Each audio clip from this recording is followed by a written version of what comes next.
Hey everybody, welcome to Kick Punched. Very happy to have you here.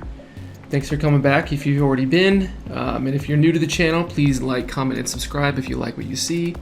And also be sure to hit the notification bell because I'm uploading these videos frequently, usually 2 to 3 times per week. And most of these are a series of videos. So in this video, in this series, I'm going to try to keep it to just a couple of videos at maybe 45 minutes apiece.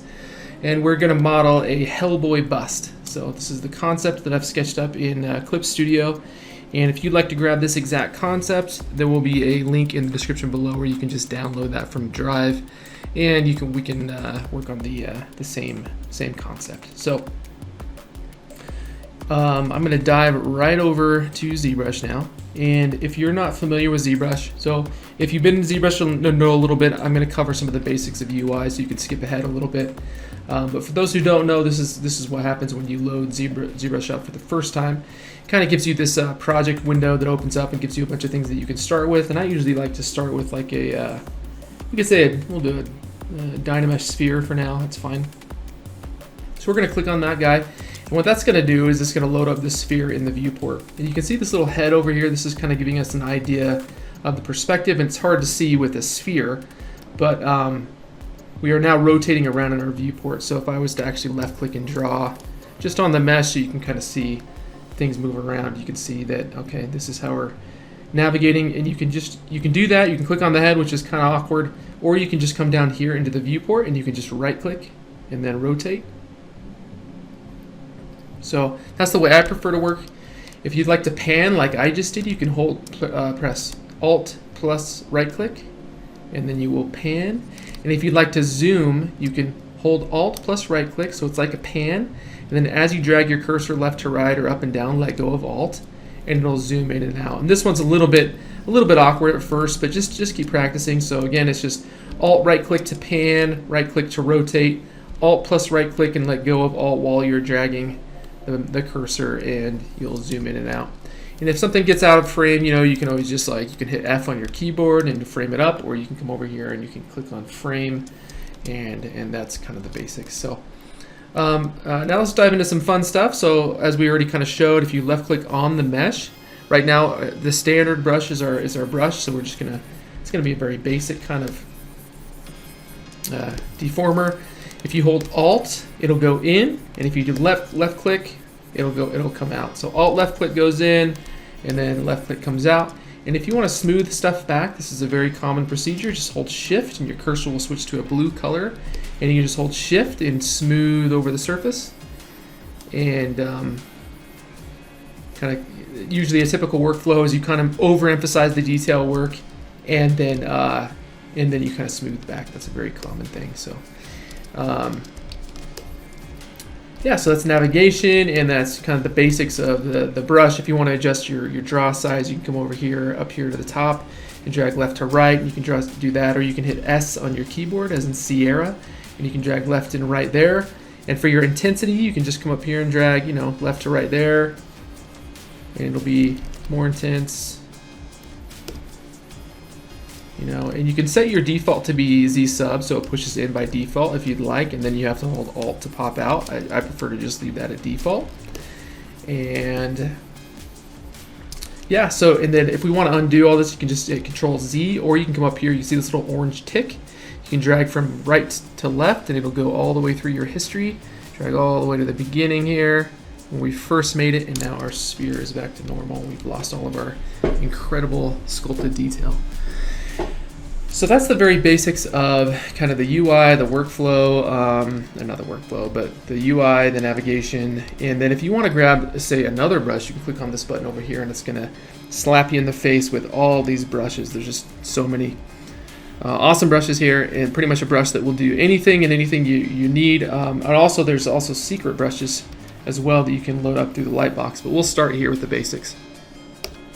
So some of the brushes I really like are like the snake hook brush, and these are just, as you click on these, it's going to add these to your brush history. If you click on this little menu right here, and then click on this little circle on the top left corner, it'll dock it on the side. And so as I go through here and just start clicking on brushes, they'll start to appear over here. And so let's continue to just click on, oh, sorry, right here. And then it's like the slash brush. And then I'll use H polish. What else do I like to use? Move topological is a good one. I really like, let's say inflate. And let's say you kind of, you know the function of what you want to make, but you don't know exactly what the brush is called. But say, I want to inflate this out like a balloon. You just hit I while the brush menu is open. Hit I, and then it's gonna isolate all the I brushes. And then as you can see, I already have inflate activated. So then if I hit N, because the N is up in that top left corner, it'll go right to the inflate brush. So again, let's say I want to snake hook a brush. So I'm going to hit S as in Sierra, and it's going to isolate all the S brushes, and then I can hit H right here because that's the letter in the up left corner, and then it's going to switch to the snake hook brush, which is another really good brush to use. So practice left clicking and dragging out some stuff and just kind of getting crazy with it. Get a little zany with it, as we say here at Kick Punched. Have some fun, and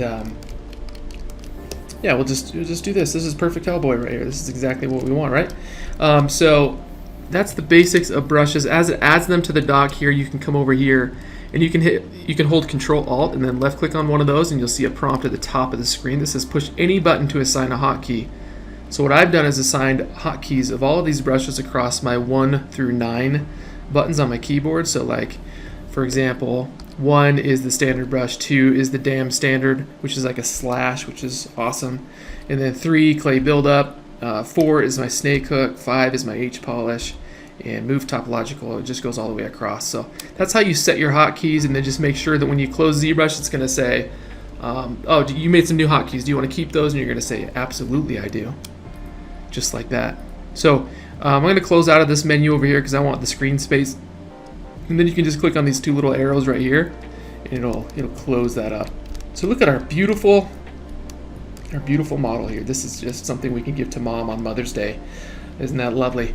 So let's undo this and click our little orange tick here and go all the way back to sphere mode. And sorry, I had to pause there for a second. It was scorching hot in here. Okay, so now we've got our sphere just back to where it was. And another thing we should probably cover is the tool menu over here on the right hand side. This is where you're going to do just a ton of your work. So your subtools are the actual objects that you're working with. So right now we have a sphere, and this is our active subtool.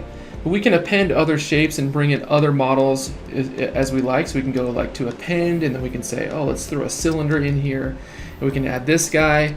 And then maybe I want to modify this guy. Now, because this is the active subtool, it's not going to affect our sphere underneath. Okay, and so same thing with the sphere. If this is our active subtool, it's all isolated to that specific subtool. So that's kind of a nice non-destructive way of working, kind of breaking things up into separate subtools is nice to do at times. So that's basically your subtools, and one thing that's nice about these is you can subdivide each one of your subtools like as many times as your CPU can handle. It's not like all of these collectively make 1,000,000 polygons and then your machine starts to chug.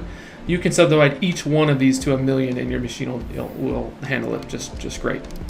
If it's not a complete turd anyway. So anyway, so that's subtools, and then you can do fun things down here, like you can delete it, or duplicate a subtool. So we duplicated our cylinder because that was our active subtool. You can also, delete one like I just did. You can rename them. You can split. So if you have these two subtools combined, so if I merge these guys down, and then I say split and then group split, and hit OK, it's going to split those back separately. So you can always. There are times when if the topology hasn't been combined and kind of melted together, then you can't split those back out again. So it's a little bit non-destructive that way.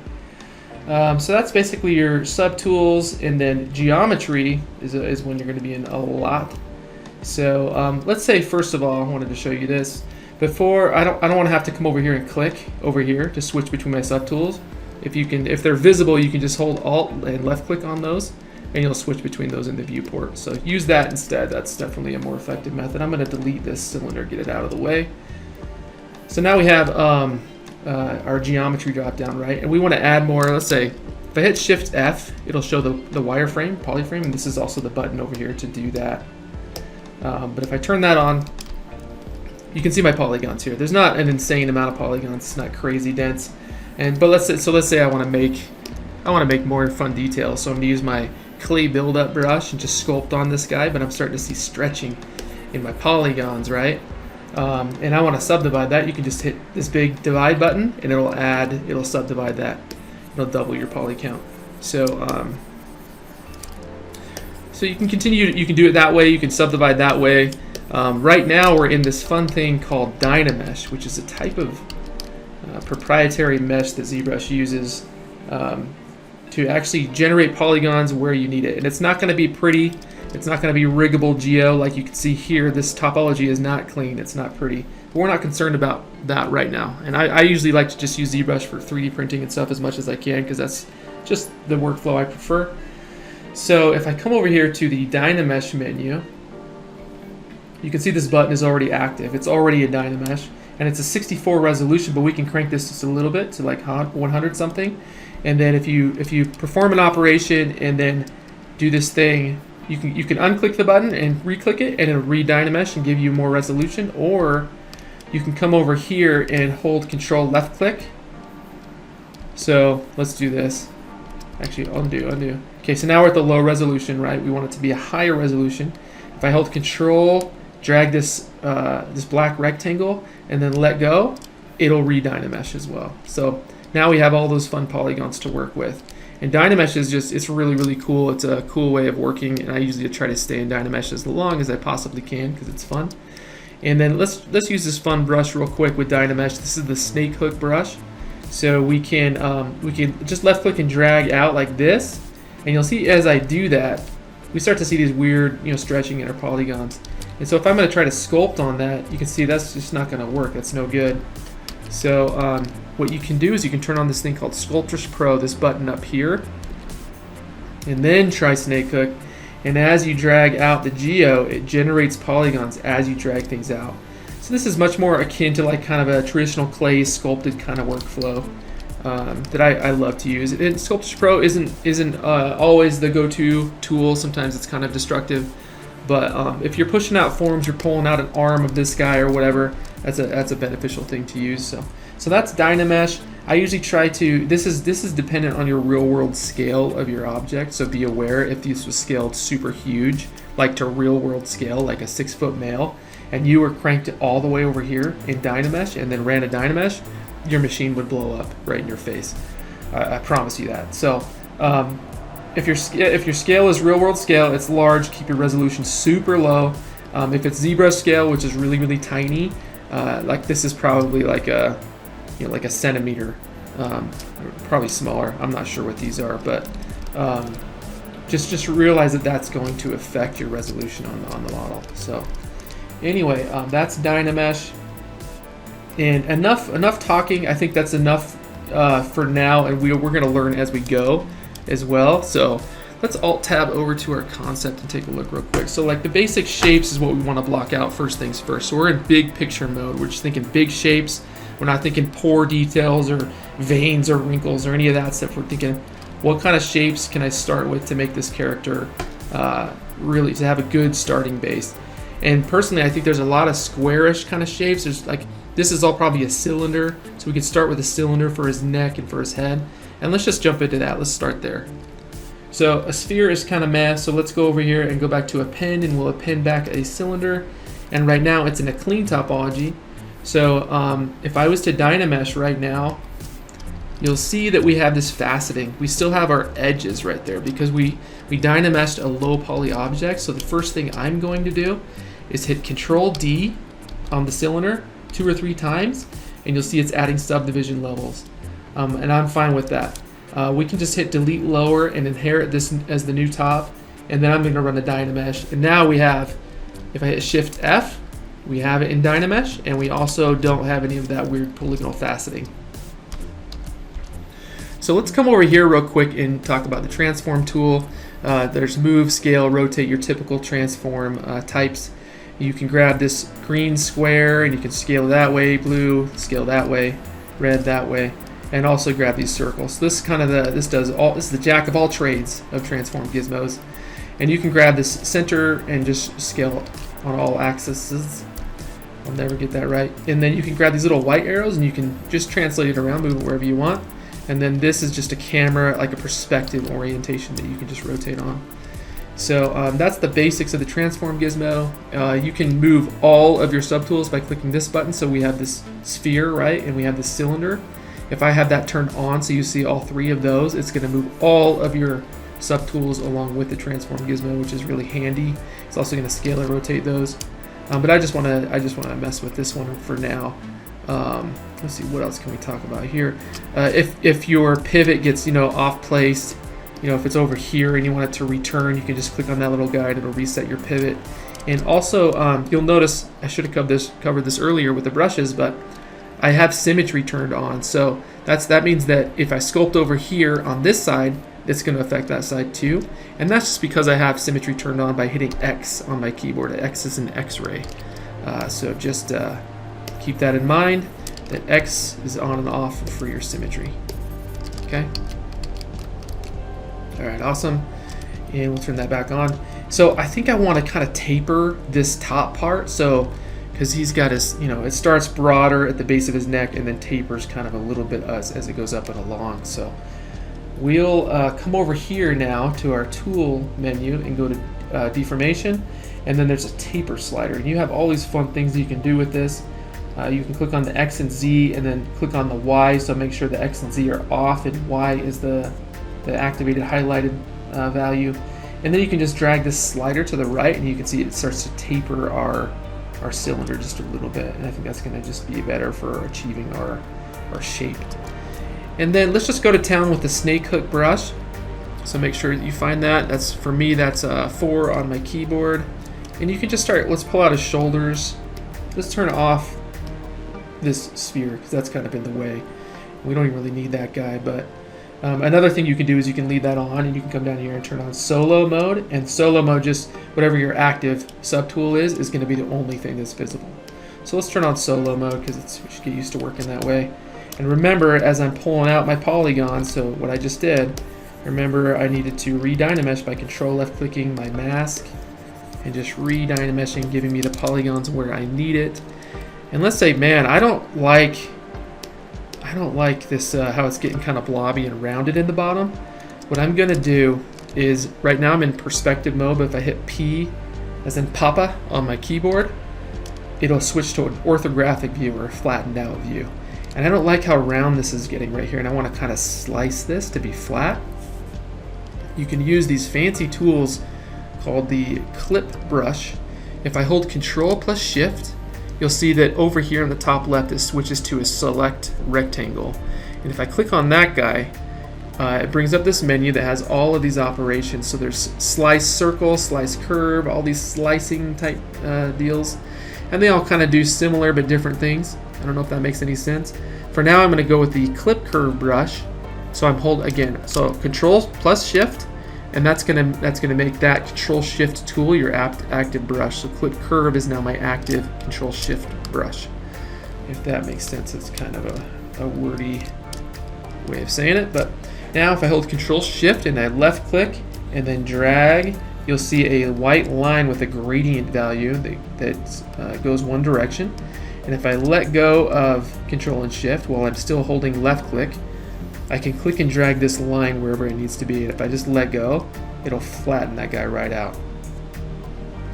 So that's a really cool brush. There's also another brush called Knife Curve. Again, holding Control plus Shift and left clicking on this guy. And then Control Shift, using the Knife Curve, I can actually hold Alt and create points as I'm drawing my line along. And it'll create these interesting little points that I can make fun curves with. Be careful with this brush. This particular Knife Curve brush has a tendency to crash ZBrush, so you might want to save, which brings me to my next teaching point. If you come over here to your tool menu, I prefer to save Z tools over Z projects. I think they're less corruptible, so I'm going to do a save as, and I'm going to find my project over here, and it's going to be Hellboy or Heckboy, as we say in Utah town. So we don't want to curse over here. And I'm going to change this to Hell/Heckboy 001 and save. So now that made the name of that sphere over here Hellboy 001. So just keep in mind that your top subtool is going to inherit the name of your ZTL. But at least we got saved, so that's good. So we've saved our wonderful work so far. So let's go ahead and use our knife curve by holding Control-Shift and clicking and dragging. And remember the slice is going to follow the gradient curve wherever that's facing. So I got that nice and flat now. So now let's talk about his jaw. Let's like try to bring out his jaw. And there's a number of ways you can do that, but I kind of want to try the shape method where I think I'm going to grab another cylinder and kind of have his jaw just kind of jut out. So let's try that. So let's come over here and do an append cylinder, another cylinder. Yes, yes, I like them. Hit Control D 3 or 4 times as we learn to subdivide our mesh, and then delete our lower again. And let's switch it back to a Dynamesh here. And for this guy, I'm going to taper the other direction just a little bit, just really subtly. So I'm going to go this way. And then I'm going to come over here to my scale transform. And just scale on the green, relock that, and then scale on the green. And then let's again turn off our top subtool because that was in the way. You'll notice I turned off solo mode, so in order to get these guys to be visible, just the ones you want to be visible, you can do this fun thing. You can hold Shift and then left click on the eye. It'll turn everything off except for your active subtool.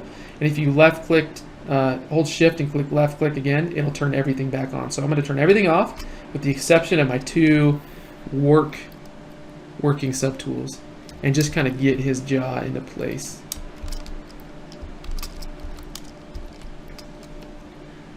And so let's again be sure to refer back to your concept just to make sure that you're in line with all that stuff. The concept artists usually work pretty hard at their job, so let's make sure that we're doing them justice. Oops. So we made a boo-boo, and this is a good thing to understand. I did not have symmetry turned on, so I did not have X turned on this. And so what we have to do is come over here to fix this. We'll come over here to geometry, go down to modify topology, and then if we try to do a mirror and weld right now, it's going to take the left side and move it to the right side. But we wanted, if I undo, we wanted this jaw shape. So in order to inherit this over there, we have to come down to deformation, do a mirror on X, and then come back to geometry and do a mirror and weld on X. And now turn that X on for symmetry, for symmetrical modeling, and get back to it. So now we've got both sides exactly how we want. Make his bottom kind of jut out a little bit more. Probably getting a little crazy with it. This guy could never eat a burrito with this underbite, I tell you that. So I'm going to hold Control Shift and go to Clip Curve and make that my Control Shift key button deal. Yep. And then, oh, you'll notice I accidentally, so what I did is I held Control Shift and then you see the gradient goes to the right, but I accidentally tapped Alt. And that switches it to the other direction. So I just want it to go the one way, so I'm holding Control Shift, left clicking and dragging a line, and then slicing that direction. So just keep in mind that Alt will go the other direction. And that's pretty handy sometimes to know. So if I come back to Dynamesh, I need more resolution in this jaw. So let's drag this up just a little bit. Go to 256 and watch the polys flow. And then let's do a fun thing called polish. So one thing you'll notice, I get this kind of weird jagged line. It's not super crisp. And I want that to just be polished, but I don't want to have to do the work because I'm kind of feeling lazy. You can click on this polish button and then rerun a Dynamesh by control left clicking and dragging a rectangle, and you'll notice that line got nicely cleaned up for us.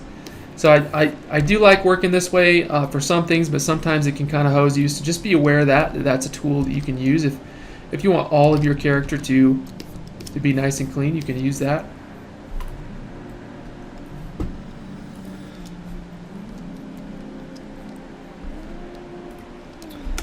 Okay, we got to move along. We're already at 25 minutes or so. So let's take a look at our concept and see where we want to go from here.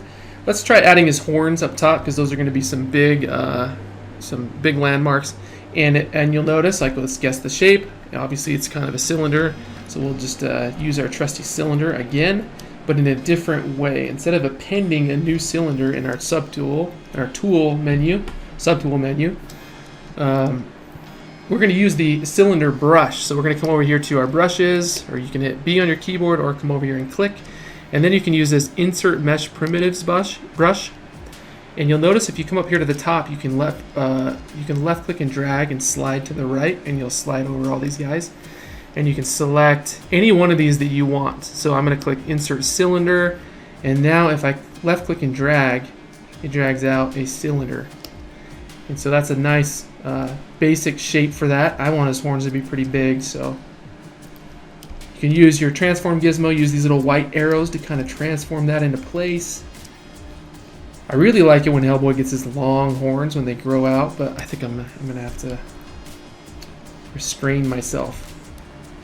I want him to kind of taper at the base, so you'll notice too that I'm still on the head subtool, the one with the first cylinder that we tapered, and it masked where we're not working. By clicking and dragging on that with the cylinder, it masked the other part of this chunk.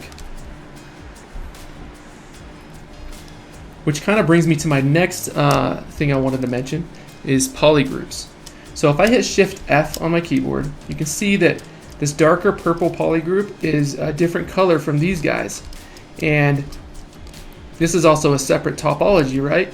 So these guys, you can use polygroups to kind of keep objects, your work areas separate within the same subtool even. So even though these are combined, these are separate. It sounds ridiculous, but just trust me on this.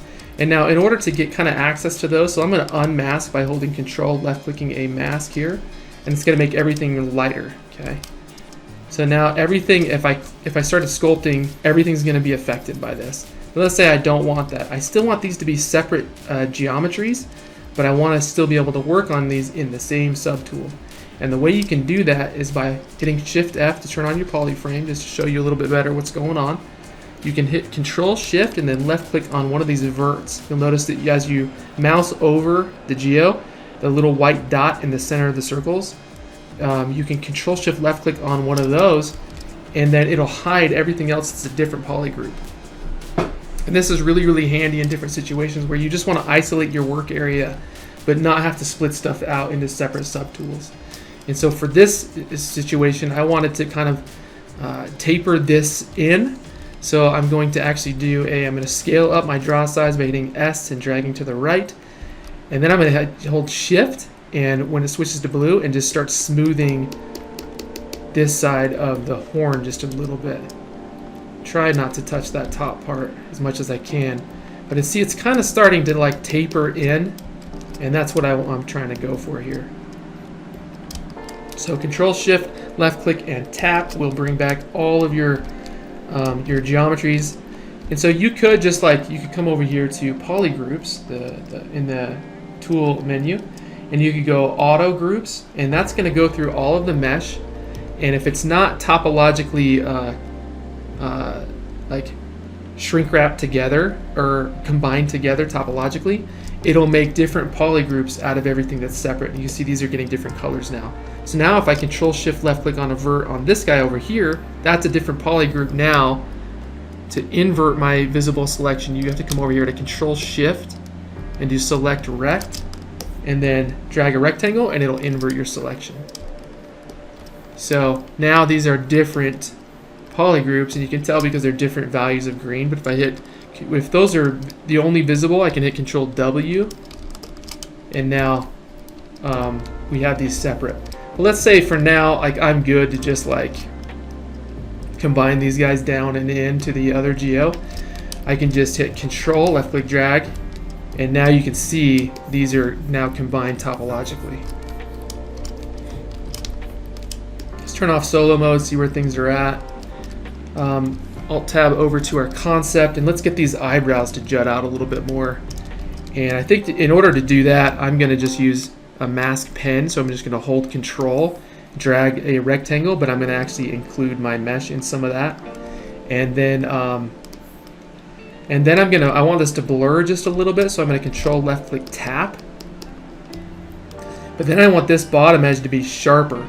So I'm going to come back here outside of my mesh, hold Control, Alt, drag a rectangle, and before I let go of my mouse click, I'm going to hold Alt. and it's going to switch it to white. And so now I've got a sharp edge on the bottom and it's kind of feathered at the top. And let's see if that'll work. So I'm going to use transform and then reset my pivot and pull that guy out and just kind of pull out some eyebrows. And let's do this. Let's bump our resolution on our Dynamesh to like 3 something and then run a new Dynamesh. And so this is kind of more like a polygonal kind of additive workflow that we've used. But you could always just come in here with your brushes if you'd like and just start sculpting away too. Like I'm using the damn standard brush, another curse word we don't like. And I'm holding Alt and pulling that out like that to get that to come out. So the Damien standard is like kind of like a slash type brush, and it's really, really good for that kind of stuff. And let's pull out his nose now. Now if I mouse over the geo and hold control and just start to drag, we can mask this little area like this. And I'm just going to draw like his nose shape out. Okay, and then in order to invert this, you control left click tap outside of the geo. I'm going to hold shift, and then while I'm rotating around, I'm going to snap around to my different angles. So that's one way to navigate around too. If you want to be for sure in the profile view or the side view, while you're rotating, you can hold shift and it'll snap to that angle. I want to go back to the front view. I'm going to hold shift while I'm rotating and it'll snap to that angle. So just use that a lot. That's a good pro tip. So I just clicked this guy to go to unmasked center because this isn't the masked area. And then I'm going to pull that guy out, kind of do like an extrusion of his nose. And then re-Dynamesh, so to get away from those stretchy polys. And I'm going to do an inflate to kind of pinch this guy all in.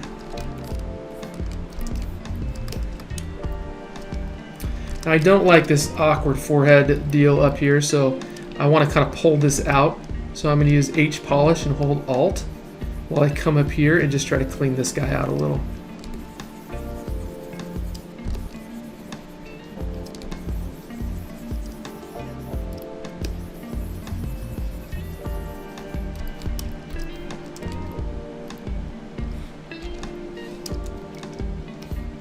Real quick, I'm going to do a save as. I like to do save as because these new functions that I had a save and a save next button tend to kind of break sometimes, so I just use save as. It's kind of the old school way of working in ZBrush. But you can still use them. It's just sometimes when you run different plugins and functions, these buttons will break. The path to where they go will break. You can do save next, and if you have your file properly versioned and it has like a 001, it'll version that up. So if I come over here to subtool, you'll see it was 001, now it's 002. So it'll version up for you, which is nice. Nice little addition. Thank you, Maxon and ZBrush. Okay, so we got that saved. Now let's go ahead and add his eyes for good measure so this guy can see. And I think I'm going to use one of my favorite brushes here. This is the clay buildup brush, and I'm just going to hold Alt and kind of sculpt that in. Just push in the eyes, give him some eye sockets.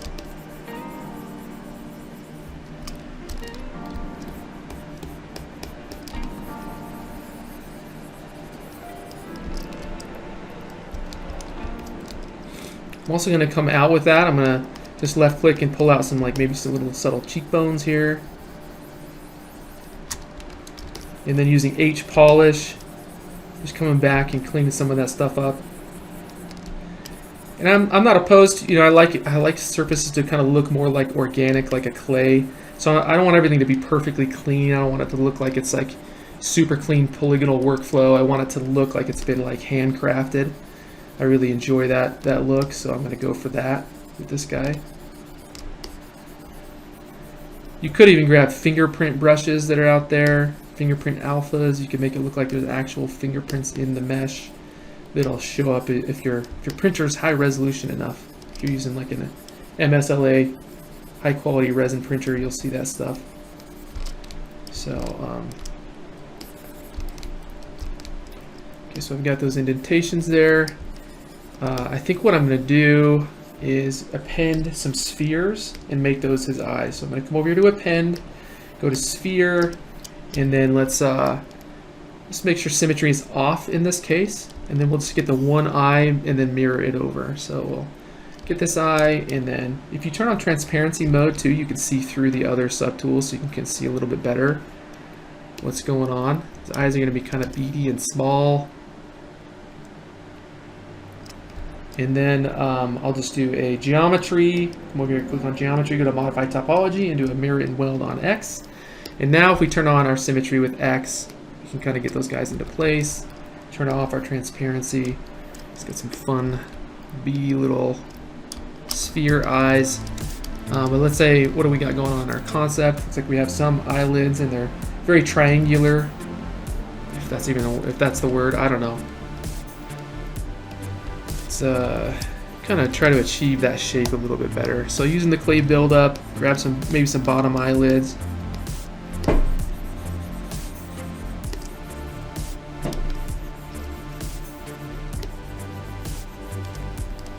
And then we're seeing stretching, so I'm going to re-Dynamesh, give you some more polys to work with. So now we're seeing, those are kind of popping out, but we want to clean this up using H polish. So if I hold Alt and go along the bottom of that eyelid, kind of clean that up a little bit. And again, you can increase your intensity to kind of help really crank that sharpness. Using Damien Standard, you're going to run along the bottom of that eye, upper eyelid. It's looking sad. He's so sad. He doesn't want to be made. You don't want to be made, do you? You're going to get made.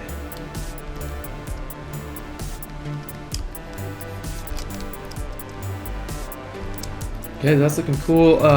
So back to the Damien Standard, holding Alt, just gonna refine this a little bit, this little area. And then re-Dynamesh things. And again, like I said, you could turn on polish and see what that does, how that looks. It's gonna clean everything up a lot, but if you really want that organic kind of feel, you're gonna lose some of that detailing. So it's fun to kind of maybe mix and match those. Let's see what I got going. Looks like I have a wrinkle up here right above the nose that I'm missing. So you can use the Damien Standard for this.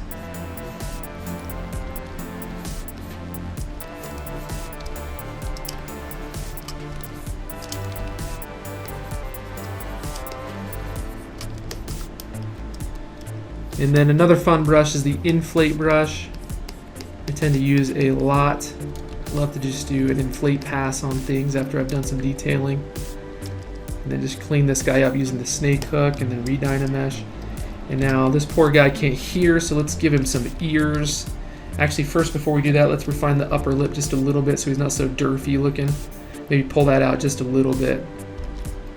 And then let's give him some little mouth, some very subtle kind of mouth indentations right here, like that.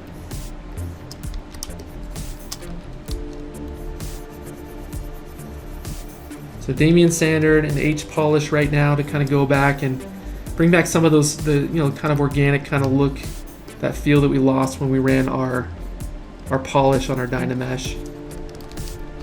I'll turn solo mode back off, and then we'll hit save. And let's give this guy some ears, and then we'll call it a video, and we'll do everything else in the next video. But let's do some ears real quick, take a look at our concept again, and pretty simple little guys. So one way you could do this, which I like to do, which is a fun way to go about this, you can hit P to go to orthographic view and hold Control and kind of draw out the shape of the ear. Just mask it out like that. And then hold Alt to invert as your, so just Control left click, we'll do the mask, and then Control plus Alt, we'll do the invert. Just get kind of a simple ear shape here. And then we'll come over to geometry, subtool, pardon me. Go down to the bottom where it says extract and hit extract. And then hit accept. And now it gave us these fun little ears that are wrapped around the side there. And what it did is it created a whole new subtool and stuck those in the new subtool. So obviously these aren't the right shape. When we rotate around, it looks a little bit weird, so we'll use snake hook and kind of like try to bend these ears out.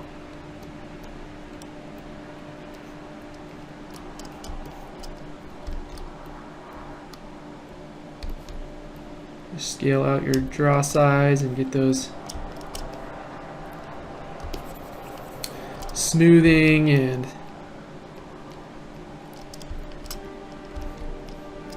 Let's take a look at our concept again. Okay, I'm getting pretty close.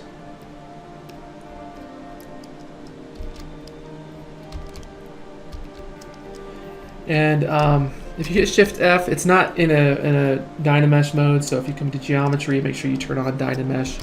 Crank our resolution just a little bit to 3 something, so we have the polys we need, and now we're in Dynamesh phase. And notice when you do that extraction, it creates different polygroups for you to use, and that's really, really handy when you're trying to do like remeshing and trying to keep things nice and clean. In this case, we don't really need it, but I just wanted to let you know that it does do that. So let's add this little bump here, this little nub. Dynamesh, and then we'll come back in with the VYEN standard and start doing some detail work here. So Shift F to turn off polyframe, and just be careful that you're not pushing through the back side of this, because sometimes these brushes can do that.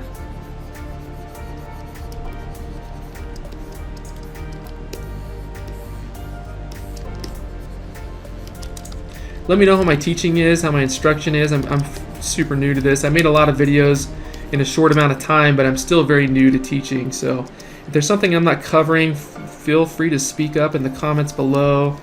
And if you haven't, please consider liking and subscribing and hitting that little bell, that darling little bell, because that keeps me motivated. It's me excited to see that I have a new follower, and I try to stay engaged in the comments. So. Probably a little too obsessed with that. Probably drives my wife nuts. Always checking those comments. So VYEN standard, holding Alt, and now I'm just popping out some of these details. And I know I make this look a little bit easier than it is. Just keep in mind I've been doing this since the first version of Zbrush, like 12 years ago or something. I can't remember how long ago it was, but I've been doing this forever, and I should probably know it better than I do. But just be patient with yourself, because you'll learn, and you only get better as you make things, as you make stuff. So if all else fails, just keep making things, and you'll get better. I tend to lack patience with myself. Okay, that's a nice looking little ear. See how we're doing on the other side over there. Turn off orthographic view, take a look. Maybe just scoot that guy back just a little right there. Yeah, it's looking good. And then you'll notice if we alt left click over to this guy, we still have our mask on, so let's clear our mask by control left clicking and dragging. And let's refine this shape just a little bit. Maybe the top of his head just a little.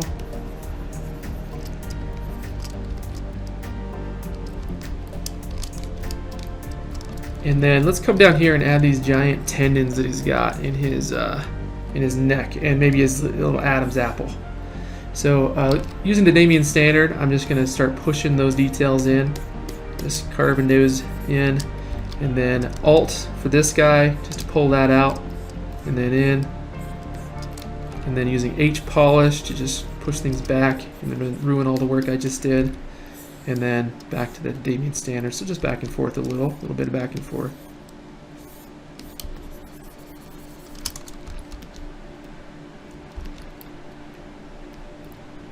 For those who don't know, Hellboy is a good guy, which is the reason he's cool. It's because he's a demon from the underworld or whatever. I mean, I don't know all the lore, but he chooses to be a good guy. That's what's cool about him. So. If you're a bona fide Christian, don't worry. I mean, don't be offended. This guy he's a good guy. And the movies are, well, the first 2 movies are awesome. I wasn't a fan of the third one. Way too violent for me, for my likes. I really like the first 2 movies. All right, turn off solo, and let's take a look at our concept. I'm not perfect in line with my concept proportionally, so let's take this jaw and maybe kind of just drop it down just a little, give us some more lip area, and then our upper lip area I should say, and then bring this Adam's apple down.